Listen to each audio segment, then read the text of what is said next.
আসসালামু আলাইকুম viewers, welcome back to মাহিরস। আজকে আমরা কথা বলবো একটা হট টপিক নিয়ে। এআই কি আমাদের জব চুরি করে নিবে, নাকি এটা অ্যাকচুয়ালি আমাদের ইকোনমিক ইভলিউশনের একটা পার্ট?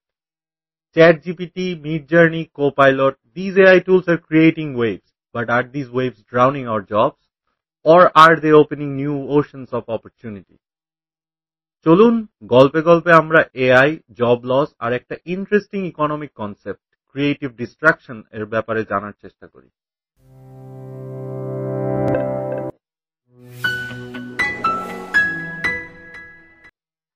একটা সিনারিও কল্পনা করি।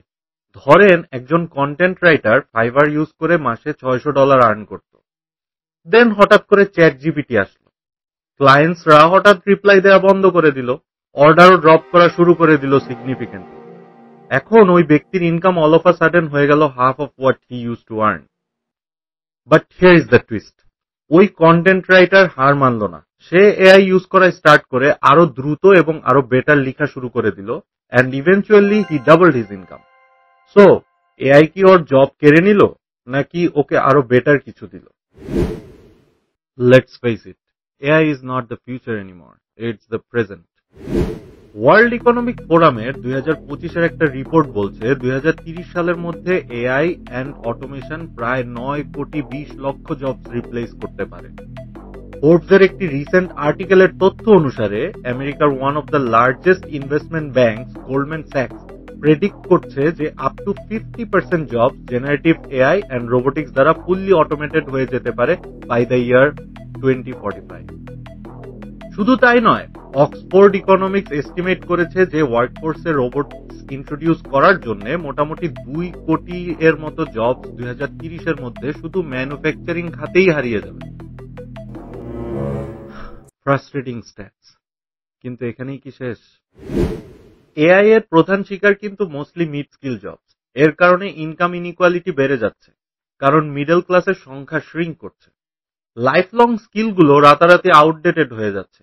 এর কারণে আপস্কিলের অনেক এসেনশিয়াল এখন, বাট আনফরচুনেটলি এটা ইকুয়ালি অ্যাক্সেসিবল না। এআই এর বায়াসনেস নিয়েও বেশ কিছু রিপোর্টস আছে। যেমন অ্যামাজনের ইউজ করা একটা এআই রিক্রুটমেন্ট টুল 2018-তে ওরা বন্ধ করে দিতে বাধ্য হয়, কারণ এই টুলটা রিক্রুটমেন্ট প্রসেসিং এ নারীদের এগেইনস্টে প্রচন্ডভাবে ডিসক্রিমিনেট করত। এছাড়াও প্রাইভেসি কনসার্নস তো আছেই। AI it's data.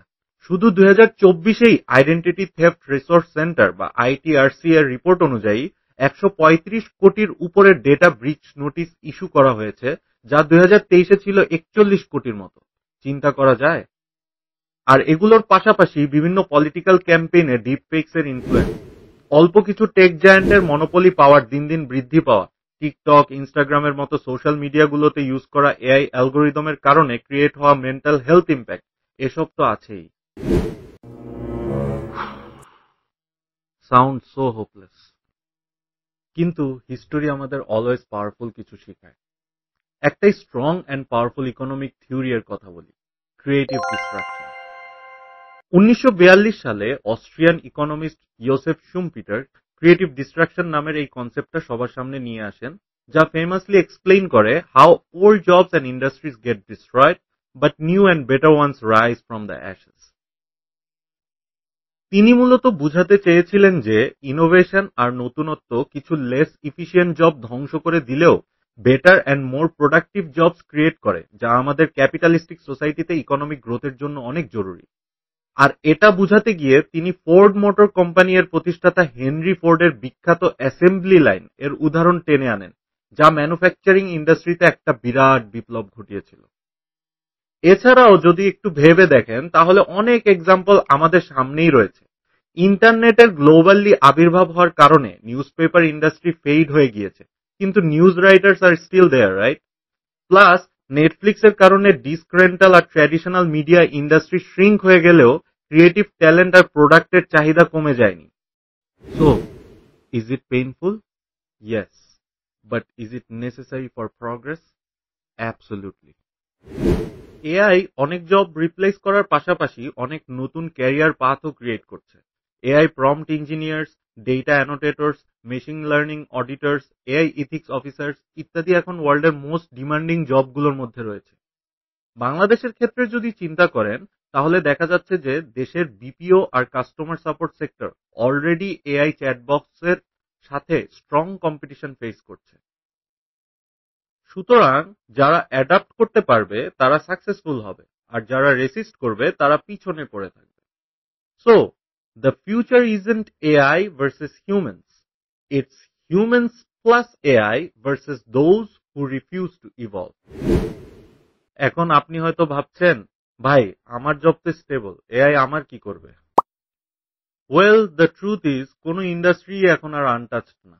Marketing, education থেকে শুরু করে even health care sector, AI is reshaping every single field, and if we don't prepare we may not survive the shift. তাই আমাদের তিনটা এমন স্কিলের উপর ফোকাস করতে হবে যেগুলায় এআই আপাত দৃষ্টিতে আমাদের বিট করতে পারবে না: critical thinking, emotional intelligence and creativity. আমরা যদি এই তিনটা স্কিলের উপর ফোকাস করি, then we can make our career future proof. তো এআই কি ভিলেন নাকি hero? Honestly, I think it's both and it depends on how we use it. Creative destruction আমাদের মনে করিয়ে দেয় every economic revolution is painful, but it's also powerful. এখন প্রশ্ন হলো, are we gonna just complain or R we gonna adapt, upskill and win? আপনার কি মনে হয়, এআই কি আমাদের বন্ধু নাকি শত্রু? কমেন্ট করে জানান। আজকের মতো এখানেই শেষ করছি। থ্যাংক ইউ, আল্লাহ হাফিজ। ভিডিওটি ভালো লেগে থাকলে প্লিজ লাইক অ্যান্ড শেয়ার। এরকম আরো কন্টেন্ট যদি দেখতে চান, then please subscribe to my channel.